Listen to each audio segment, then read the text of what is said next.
Today we're diving into one of Kathmandu's most ancient and absolutely electrifying celebrations, Indra Jatra. It's an 8-day street festival that's part myth, part ritual, and 100% spectacular. So let's get right into it. Believe it or not, this whole thing kicks off with what sounds more like a crime story than a religious festival. And the central figure? Not just any deity. We're talking about Indra, the Hindu god of rain and the king of heaven himself. And yeah, he was captured and tied up by the locals. And just when you think it can't get any stranger, it does. The most powerful figure in this whole 8-day affair isn't the captive god, it's a young girl. A living goddess who, in a way, holds the entire city's fate in her hands. So what on earth connects these two? To really wrap our heads around this, we have to start with the festival's most stunning spectacle, the chariot procession of the living goddess, who is known as the Kumari. This right here is the spiritual heartbeat of Indra Jatra. Okay, picture this, a massive, incredibly ornate wooden chariot being pulled by hand through the narrow, ancient streets of Kathmandu. On board is the Kumari, and she's not alone. She's flanked by 2 smaller chariots with young boys representing the gods Ganesh and Bhairav. The streets are just packed with devotees, all pushing and hoping to catch even a single glimpse of her, because that glimpse is believed to bring incredible blessings.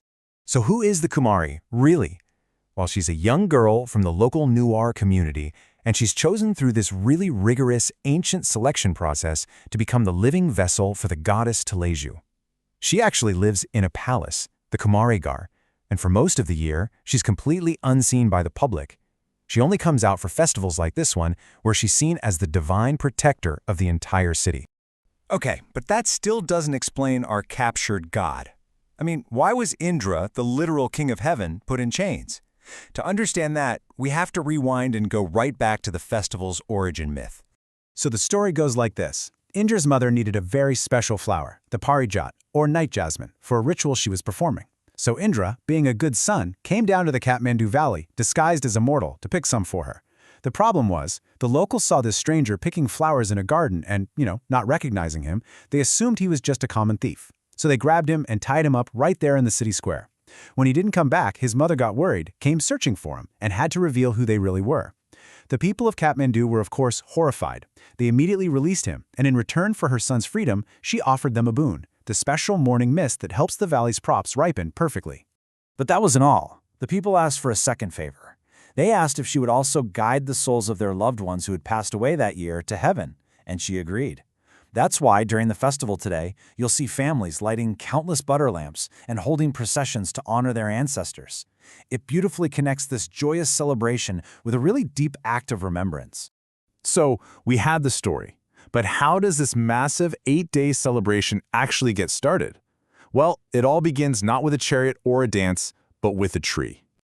Days before the festival even begins, a single perfect pine tree is selected from a forest, all according to very precise ancient rituals. It's then felled and dragged in this huge procession all the way to the heart of Old Kathmandu, to the Hanuman Dhoka Durbar Square. And there, in a massive ceremony with soldiers in historical uniforms and even booming cannons, this pole, called the Yosin, is raised high into the air. This single act is what officially invites Indra to the city and kicks off the 8 days of festivities. So this gives you a pretty clear map of the whole celebration, right? It's perfectly framed, it starts with the raising of the pole, it's followed by several days packed with vibrant rituals, and it ends exactly 8 days later when that same pole is carefully brought back down. And once that pole is up, oh man, the city completely transforms. The streets become a living, breathing stage for this incredible variety of sacred dances, music, and rituals. And I mean it. For 8 straight days, Kathmandu is just buzzing with non-stop energy. It's this amazing fusion of devotion, performance, and pure community celebration. A huge part of that energy comes from the masked dances. For example, you have the Lakhe. He looks absolutely terrifying with his red face and wild hair, but he's actually a guardian demon who protects children. Then there's the Mahakali Nach, where dancers wear these really fearsome masks of the goddess Mahakali, and their job is to ward off evil and bring blessings to everyone. But hey, not all the performances are so intense. One of the most beloved and frankly fun traditions is a dance about a lost elephant. This one is called the Pulu Kisi dance. Remember how Indra was captured? Well, the story goes that his sacred white elephant, Erawat, came down to earth to search for him. To reenact this, performers get inside this large, whimsical elephant costume and just run through the streets, playfully chasing people and knocking things over. It's pure joy, and it connects right back to that original myth. And then there's this other ritual that is just a sight to behold. It involves a massive, sacred mask that the public only gets to see during this one festival. Okay, so in one of the main city squares, they bring out this giant mask of Akash Bhairav. But what makes this so unique is that they pipe a local rice liquor, called Rakshi, through the mask, so it actually flows out of the deity's mouth. Devotees crowd underneath trying to catch a sip of this sacred offering because it's believed to bring good luck. They even say a tiny goldfish is released into the stream, and whoever's lucky enough to catch it will have an exceptionally fortunate year. So now that we have the whole picture, the dances, the rituals, the captive god, let's circle back to the living goddess, because her role goes way beyond just leading a procession. This brings us to one of the most fascinating aspects of the entire festival. The Kumari's blessing holds actual political power.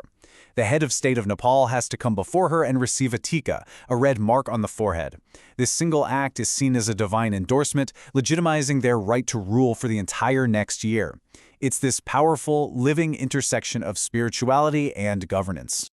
All right, so after 8 incredible days of non-stop ceremony and celebration, how does it all finally wrap up? Well, it ends with a deeply symbolic act. On that 8th and final day, the very same Yosin pole that was raised to kick things off is carefully lowered. This act signifies that Lord Indra is now returning to the heavens. But you know, the end of Indra Jatra isn't really an end. It's more of a transition. It signals the beginning of Nepal's biggest festival season, with the massive celebrations of Dashain and Tihar right around the corner. And that kind of leaves us with a final thought to chew on. Indra Jatra isn't just some historical reenactment. It is a living, breathing festival where a god is still captured every single year, and a young girl truly holds the power of a goddess. It really makes you wonder, in a celebration this immersive, this real, where does the performance stop and where does belief truly begin?